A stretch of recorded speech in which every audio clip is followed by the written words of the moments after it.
Imagine a scenario where faith is not just a spiritual matter but an ideological battle that shapes an entire nation. The Pharisees and Sadducees were not merely two religious groups. They represented the collision of worlds: tradition versus modernity, the people versus the elite, and hope versus pragmatism. But what truly divided them? And why do their differences still resonate in debates about power, faith, and authenticity today? Perhaps it's because, deep down, these questions have never been fully resolved. But there is something even more intriguing. Why did God allow these two vastly different groups to coexist during such a crucial period in history? Could it have been to teach a lesson about the dangers of prioritizing control over purpose? Or to demonstrate that true spirituality cannot be confined by labels or systems? These questions lead us on a fascinating journey through conflicts of faith, power struggles, and messages of redemption that continue to shape our lives. Get ready to uncover the impact of these factions on history and our present-day reality. Understanding this division is more than a historical exercise. It's an invitation to reflect on our own spiritual choices. After all, could it be that, without realizing it, we carry a little bit of Pharisee or Sadducee within us? The answer might surprise you. The post-exilic era is like a kaleidoscope of events that shaped the people of Israel, plunging them into spiritual challenges and cultural transformations. Imagine a nation returning from exile in Babylon, only to face domination by foreign powers. First came the Persians, with their policy of religious tolerance. Then the Greeks, whose wave of Hellenization brought a direct confrontation between ancestral faith and foreign philosophies. It's almost a practical lesson in unshakable faith and hope amid adversity, as the people struggle to preserve their spiritual identity. Can you picture the dilemmas of these Jews, facing a daily clash of cultures? Hellenization, which swept through Israel after the conquest of Alexander the Great, was more than just a cultural exchange. It was a threat to the essence of Jewish faith. Many Jews embraced Greek values, while others clung tightly to Mosaic traditions.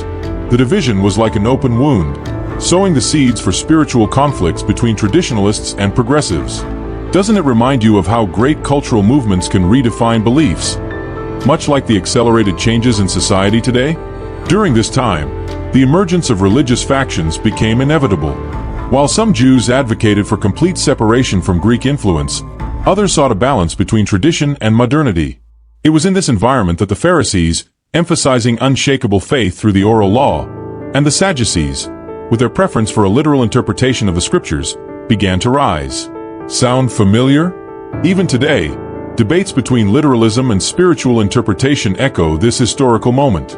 When Roman rule replaced Greek dominance, the tension only increased. Rome brought military might and practical governance, but also a dominance that undermined the freedom of the Jewish people. Here, the struggle for purpose and spiritual conflicts reached new heights as Jews lived under Caesar's shadow while striving to worship God. Doesn't this highlight how faith, even under political and social pressure, remains a resilient force? Amid the chaos, the temple in Jerusalem became both a unifying symbol and a source of division. While many viewed it as the center of worship, others questioned the corrupt practices that began to emerge. The justice of God, often proclaimed by the prophets, seemed distant. Yet this didn't extinguish the hope of resurrection, which infused the messianic expectations of the people. Isn't it fascinating how hope, even in dark times, can be the thread that holds everything together? Speaking of messianism, we can't ignore how these political and cultural divisions shaped the reception of Jesus Christ. The post-exilic era laid the groundwork for intense debates about religion, politics, and identity. But let's save that discussion for later. For now, consider how the Jews of that time faced a whirlwind of external influences while still yearning for incredible miracles and the restoration of souls. Can you imagine the weight of such a challenge? The Pharisees and Sadducees were not merely religious factions. They represented completely distinct worldviews within Judaism. Imagine the Pharisees as staunch defenders of tradition, holding fast to both the written and oral law, acting as the guardians of a living manual of unshakable faith. In contrast, the Sadducees, aristocratic and pragmatic, saw the temple as the absolute center of spirituality, rejecting additional interpretations. It was as if one faith had two voices, each speaking to different audiences, yet often in conflict. The Pharisees believed spirituality extended beyond the physical temple. It resided in the details of everyday life. For them, following the oral law was a way to live out divine redemption in every act. Picture a merchant closing his shop at sunset on Friday, preparing for the sacred Sabbath, This was faith in action. The Sadducees, however, considered these oral traditions an unnecessary burden, favoring a literal reading of the scriptures. They prioritized temple rituals, which granted them not only spiritual authority but also political power. This essential difference was evident in how they interacted with the people. The Pharisees, popular among the masses, were seen as accessible spiritual leaders, the kind you might encounter in local synagogues, teaching about hope amid adversity. In contrast, the Sadducees were more distant, aligned with the elite and the Sanhedrin. They controlled the power of the temple and often aligned with Roman rulers, making them influential yet unpopular. It's almost like comparing community leaders to a political aristocracy. The differences didn't stop there. The Pharisees believed in the resurrection and an afterlife, a view that tied their faith to fulfilled prophecies and the hope of resurrection. The Sadducees rejected all of this, arguing that only this life mattered. For them, spirituality was rooted in the present, not the future. These opposing views fueled intense debates that echoed throughout society, shaping how Judaism was practiced and understood. Interestingly, these divergences reflect dilemmas we still face today. The tension between tradition and modernity, between literalism and interpretation, is not unique to that era. Think about how similar debates arise in our churches, communities, and even in how we approach spirituality in daily life. It seems that the more things change, the more they stay the same, doesn't it? But how did these two groups interact with political power? Let's dive into that next. The relationship between religion and politics during the time of Jesus was a delicate balancing act, where the Pharisees and Sadducees walked carefully calculated steps. The Pharisees, seen as guardians of popular spirituality, strove to maintain a certain independence from political power. Their focus was on religious purity and adherence to the law, a true struggle for purpose amidst external pressures. Meanwhile, the Sadducees, pragmatic by nature, sought proximity to Roman authorities, transforming their influence in the Sanhedrin into a bastion of political power. It was an ideological clash between idealism and realism, with consequences that rippled through every layer of society. The Pharisees avoided overt political alliances, preferring to win the trust of the people. Their strength lay in their close connection to local communities, where they served as teachers and spiritual guides. Picture a remote village where a Pharisee leader serves as the voice of hope amid adversity, teaching about the power of the law and its practical application. However, their resistance to Roman influence also meant they lacked direct access to power structures, limiting their ability to address broader political issues. On the other hand, the Sadducees leveraged their privileged position to maintain control over the temple and, by extension, official religious life. They aligned closely with the Romans, collaborating with rulers to preserve their influence. This political posture granted them an air of authority but also fueled popular distrust. After all, how could religious leaders seemingly more concerned with political alliances than with the justice of God be trusted? This dilemma highlighted the tension between spiritual values and political interests. This rivalry was palpable in the Sanhedrin, the council that brought together religious and political leaders of the time. The Pharisees, with their concern for the law, often clashed with the Sadducees, who prioritized pragmatic decisions aligned with Roman interests. This dynamic turned the Sanhedrin into a stage for heated debates, where issues of faith intertwined with political intrigues. Isn't it fascinating how, even in a religious setting, political power finds a way to infiltrate?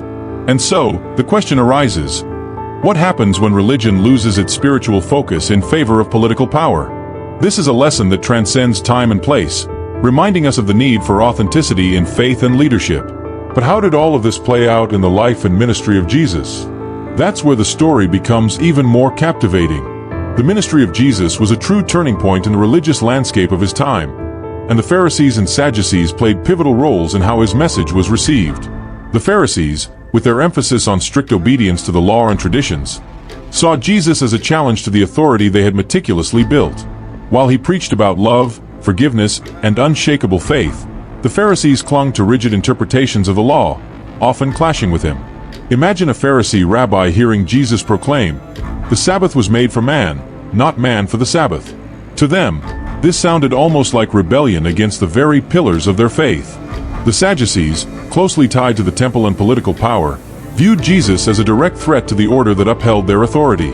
When he cleansed the temple, driving out money changers and denouncing corruption, the Sadducees felt the blow. This act was not just a demonstration of courage under fire, but a bold statement against the system they represented. For the Sadducees, the primary issue wasn't Jesus' spiritual message, but the disruption it caused to the status quo. After all, how could they maintain control when someone dared to challenge the core institution they dominated? The debates between Jesus and the Pharisees often centered on the practical application of the law. While the Pharisees demanded meticulous observance, Jesus emphasized the spirit behind the law. When he healed on the Sabbath or associated with tax collectors and sinners, he was demonstrating the power of incredible miracles and divine redemption. These actions not only defied Pharisaic traditions but also raised a broader question. What is more important, the letter of the law or its spirit? This tension still resonates today, doesn't it? The Sadducees, on the other hand, rejected the idea of resurrection, a central theme in Jesus' teachings. When he declared himself to be the resurrection and the life, he wasn't just offering hope amid adversity, but also directly challenging Sadducean theology. For them, this message undermined their literal interpretation of Scripture and their pragmatic view of spiritual life. It's almost as though the conflict between Jesus and the Sadducees reflected a larger battle between temporal and eternal perspectives. These conflicts shaped much of the New Testament, highlighting the divisions within Judaism and setting the stage for the emergence of Christianity. But what can we learn from these tensions? Perhaps it's a reminder to examine the motivations behind our actions in the name of faith and how those motivations shape our lives and communities. And as we reflect on these historical clashes, let's consider their relevance today. Are we too focused on external rituals, or are we living out the deeper truths of love, justice, and hope that transcend time? There's still much more to explore about how these lessons apply to the modern world. The story of the Pharisees and Sadducees transcends their time, offering profound lessons for today. Think about the divisions we see in our religious and social communities. It's not hard to associate the Pharisees with those who, in the name of tradition, lose sight of unshakable faith, while the Sadducees might reflect leaders who exchange spiritual principles for political alliances. But are we willing to learn from these examples? After all, how often does the pursuit of power overshadow the original purpose of faith? The Pharisees remind us that while obedience to rules has its place, it should never become an end in itself. When tradition takes precedence over the spirit of compassion and divine redemption, we lose the essence of what truly matters. Consider how some religious institutions today still prioritize form over substance. Are we not repeating the same mistakes by forgetting that the true calling lies in loving God and our neighbor? It's a question each of us must answer personally. The Sadducees, on the other hand, teach us that proximity to power can be both a blessing and a trap.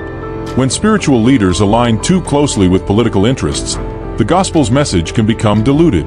Think about how Jesus' story challenges this notion, emphasizing the importance of spiritual integrity over earthly comfort.